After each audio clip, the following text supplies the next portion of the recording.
প্রথম আলো 1342 জনের উপরে অ্যানালাইসিস করে দিল, আপনি এটা মানে বিএনপি লোকরা মুখস্থ করে ফেললো, 35 মানে 65% আমি পাবোই, তারপরে নামে গেলে মাঠে। এই বদমাশি চলবে না। যে কোনো একটা ইউনিভার্সিটি নেন, বাইরে যাবে আসল কথা কতটুকু। ইউনিভার্সিটির লোক ছেলেরা ভোটও হয়তো দেয় না, মডার্ন ইউনিভার্সিটির ছেলেরা বা আমাদের সরকারি ইউনিভার্সিটির ছেলেরা হয়তো দিবে। আর ভাই ঢাকা ইউনিভার্সিটি ভোট দিচ্ছে 29,000, সাদুক ক্যাম্প পেয়েছে 14,000। সবাই জানে সাদুক ক্যাম্প জামাতের লোক। এর থেকে কিছু বলার আছে? ঢাকা ইউনিভার্সিটির ছেলেরা কি ঢাকার, সমগ্র বাংলাদেশের। এরা সবাই শিক্ষিত এবং ভালো জ্ঞানী, সবাই ঢাকা ইউনিভার্সিটি ভর্তি দিতে পারে না। তো প্রথম আলো কার পয়সা খাইয়া, কার পয়সা দান দিয়া এরকম একটা রিপোর্ট লেখায় নিয়ে। এবং এই অনুষ্ঠান যারা দেখছেন বা আগামীতে দেখবেন, সবাইকে আসসালামু আলাইকুম ও অভিনন্দন। আপনার টপিকটা খুব সুন্দর, জরিপ। আমি কিছুদিন আগে বলতেছিলাম জ্যোতিষের মতো, হইলেও হইতে পারে, এই ধরনের বক্তব্য বড় মানে বিভ্রান্তিকর।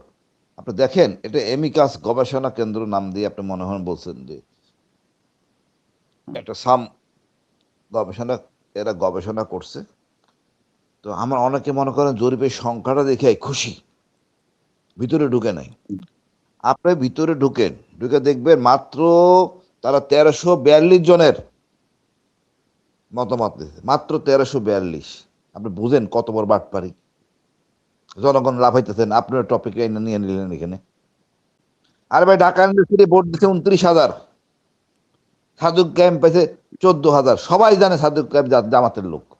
এর থেকে কিছু বলার আছে? ঢাকা ইউনিভার্সিটির ছেলেরা কি ঢাকার, সমগ্র বাংলাদেশের।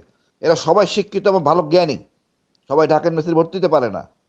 তো প্রথম আলো কার পয়সা খাইয়া, কার পয়সা দান দিয়া এরকম একটা রিপোর্ট লেখায় নিয়ে আইছে। এটা লজ্জার, মানে এটা বিভ্রান্তিকর। দেশটাকে মানে ভারতের প্রেসক্রিপশনে চালানোর জন্য এই মানে ব্যর্থ চেষ্টা। এখনকার লোকগুলো তো বোধাই না। আমি তো বলছি আগেকার সেই দিন নাই। এখন বুয়াও ইউটিউব দেখে, তার একটা মতবাদ হয়, তার একটা ভাব দাঁড়ায় যে আমি ইউটিউব থেকে বুঝি। সে একটা আগে সে নিজের বুদ্ধিটাকে ব্যবহার করতে পারতো না। এখন কিন্তু বুয়াও বুদ্ধি খাটায়, সেও বুঝে এই নেতা খারাপ, এই নেতা ভালো। এবং সে মনে মনে হাসে, আমার নেতা এরকম বেকুব, এরকম দুর্নীতিবাজ। এখন ইচ্ছা করলে এগুলো হবে না। জনগণ যাকে ভালো মনে করবে তাকেই ভোট দিবে। এই প্রথম আলো যে কাজ করছে, তো আমি তো প্রথমে মোটামুটি সকালবেলা যাওয়ার সময় ভাই মন খারাপ করে গেছি, আইসা পড়ে দেখে এই অবস্থা। পরে গৌতম দাসের ওইটা দেখে তো আরো আমি হতাশ। ওরে বাপরে বাপ, এটা পুরা বাটপারি। এই প্রথম আলোর এই ধরনের লোকদের তো আসলে আমি জানি না, ইলিয়াস ভাই খালি খালি গালাগালি করে না, they deserve it, they deserve ইট। আলু তো ওই প্রথম আলু তো মনে করেন রিক্সায় মানে চলে না, রিক্সাওয়ালা জিজ্ঞেস করলেই পারে। সারাদিনে 100টা রিক্সাওয়ালা জিজ্ঞেস করেন ভাই, যে এই রিক্সাওয়ালা 100 জন কি বললো, মনে করেন ওইটাই আসল। অথবা কোনো বস্তিতে যান, রিক্সাওয়ালা কত লোক হয় দেখেন, মানে বলতে পারবে কি। আমি গত 2 দিন আগে ভাই করাইল বস্তি আছে না, ওখানে গেছিলাম। আগুনপুরে গেছিল আমাদের এক অফিসার, মেজর জামাল হায়দার, একটা অর্গানাইজ করে খাবার দাবারের ব্যবস্থা করতেছেন। আমরা অনেক অফিসার গেছিলাম। যাওয়ার পর যে এত হতাশ, 2,000 বাড়িঘর পুড়ে গেছে। প্রধানমন্ত্রীর ত্রাণ তহবিল আছে, কোনো ত্রাণ ওখানে হাজির হয় নাই। চিন্তা করেন অবস্থাটা। তো এই লো আমাদের অবস্থা। আমি তো রাগ করে আমাদের আমিরে পিএসকে রিং দিলাম, কি ভাই আপনারা এখানে আসেন নাই? বলে আমরা তো গেছি 2বার, আমার আমির 2বার গেছে। পরে ছবি পাঠাইলো। আর বাকি দলরা কোথায়? আর বাকি দলের লোকরা কোথায়? এই যে বনানীর আশেপাশের লোকগুলি কোথায়? মানে এরকম হইলে আমি মনে না, প্রতিবেশী ভালো না থাকলে আপনি ভালো থাকবেন না। এইখানে ম্যাক্সিমাম লোকে আপনাদের বাসায় কাজ করে, আপনাদের সহায়তা করে। কেউ হয়তো গাড়ি চালায়, কেউ হয়তো রিক্সা চালায়, কেউ আর বাসায় কাজ করে, কেউ তো অন্য টুকিটাকি কাজ করে দেয়। এই লোকগুলো যদি আপনাদের সাথে না থাকে, আপনারা ঢাকা থাকতে পারবেন না। এরা যত ভালো থাকবে, আপনারা তত ভালো থাকতে পারবেন। এই লোকগুলি ভোট দিবে করিলের। যারা গেছেন তারা জিতছেন, আর যা যান নাই, লাভ নাই। এখন মনে করেন কয়দিন আগে জামাতের আমির আমাদের 200 অফিসার সাথে বসে আলাপ আলোচনা করছে, মত বিনিময় সভা করছে। বিএনপি টের পাইছে 7 দিন পরে। আরে এটা কেমন হইলো? তাই গতকাল বিএনপি একটা আলোচনা সভা করে তারা সাহেব কথা বলছেন। তা আপনারা যদি না বুঝেন কখন কোনটা বলতে হবে, এবার দুঃখজনক। আজকে উনি গতকাল উনি অনেক কথা বলছেন, মানে আমারও যাওয়ার কথা ছিল, তো আমি ছিলাম আইসিটিতে যাইতে পারিনি। আমি কথা হলো বিএনপি অনেক পিছাই আছে, ভারত যে বুদ্ধি দেয় সেই বুদ্ধিতে চলতেছে। ভারত বুদ্ধি দেয় কারে? ওই যে দুষ্ট লোকগুলি যারা তারেক সাহেবের কাছে। তারেক সাহেব মনে করেন না, হয়তো বাধ্য হইয়া মনে করেন, আমি বলি বাধ্য হয়ে মনে করেন, তাই আজকে এই অবস্থা। আমি মনে করি ভাই, এই জরিপ তুলে ফেল দেন। এই জরিপের সাথে বাস্তবতা মিল নাই, এই জরিপের সাথে বাস্তবতার কোনো মিল নাই। জনগণ শেষ মুহূর্ত পর্যন্ত দেখবে কারা, কোন নেতা আমাদের কাছে আছে। আমি তাই মনে করি।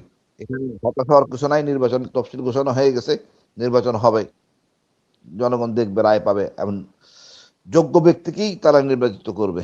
ধন্যবাদ ভাই। জি, আচ্ছা, আরেকটু আরেকটু বিষয় আছে যে প্রথম আলোর যে জরিপটা প্রকাশ পেয়েছে, এখানে অনেক বড় একটা ব্যবধান ইতিমধ্যে দেখা যাচ্ছে, এবং বিএনপি থেকেও অনেক নেতাকর্মীরা এটা নিয়ে প্রতিক্রিয়া জানিয়েছেন। যেমন জনাব নজরুল ইসলাম খান, তিনি বলেছেন যে এই জরিপ নিয়ে অনেকে ষড়যন্ত্র করতে পারেন, যারা যে কোনো দল হতাশ হয়ে ষড়যন্ত্র করতে পারেন। আসলে এটা কি হতাশ হওয়ার মতো কোনো জরিপ কিনা জান হাসিনুর রহমান, বা কারোর জন্য হতাশা সৃষ্টি করতে পারে? মানে আমি বুঝি না,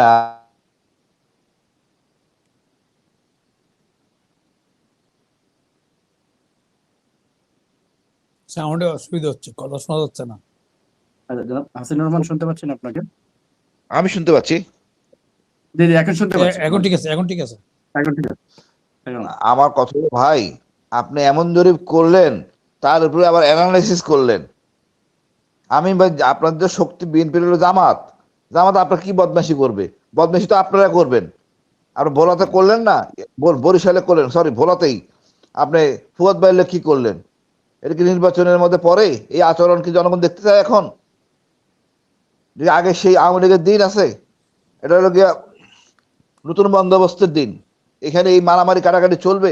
নিজেরা কোন্দল করে কতজন লোক মারা গেছে বিএনপির।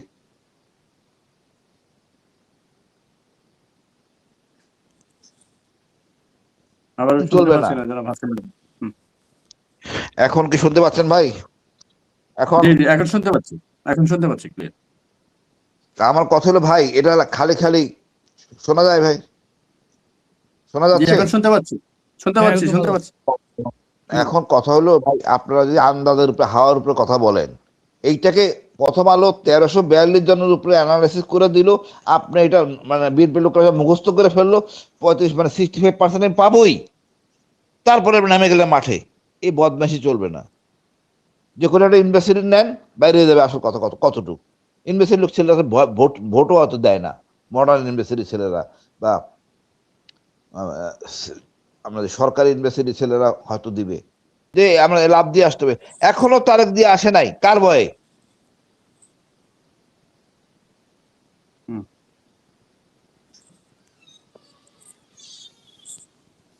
জনাব হাসিনুর রহমান, আমি শুনতে পাচ্ছি না আপনাকে। বারবার ইন্টারনেট ডিস্টার্ব হচ্ছে আপনার। আমি দ্বিতীয় পর্যায়ে আবার আসবো। জনাব এর জন্য মেজর মিজান। হাসিন স্যারের মাইক, ইন্টারনেটটা ডিস্টার্ব হচ্ছে। এখন এখন কি শুনতে পাচ্ছেন আপনি আমাদেরকে? হাসিন, শোনা যাচ্ছে না। হ্যাঁ, শুনতে পাচ্ছেন। আপনার মাইক্রোফোনটাই সমস্যা হবে, হয়তো আপনার হেডফোনটাই সমস্যা হবে। হেডফোনটা একটু চেঞ্জ করে নেন। এখন এখন ঠিক আছে ভাই? জি, এখন শুনতে পাচ্ছি, এখন শুনতে পাচ্ছি। না, এবার ঠিক আছে ভাই। আমার হেডফোন ভাই, আমি একটা কথা বলতেছিলাম, মুক্ত করে ফেললো বিএনপি, এটাই ভুল। আপনারা তৃণমূলের কাছে যান, জনগণের কাছে যান, অবস্থানটা বুঝেন। মাসের কে দেখাবে? জনগণ দেখবে। এবং এখন তো নির্বাচন কমিশন কঠিন, মাঠে কিন্তু আমরা সবাই থাকবো। আমরা চাই জনগণ যারা ভোট দেবে সে নির্বাচিত হোক, জোর জবরদস্তি দেশ চলবে না। আর নেতাকে বলবো, প্লিজ আপনি বাংলাদেশে আসেন, জনগণের পাশে থাকেন, অথবা বিব্রত অবস্থায় পড়তে হবে আমাদের। ধন্যবাদ ভাই।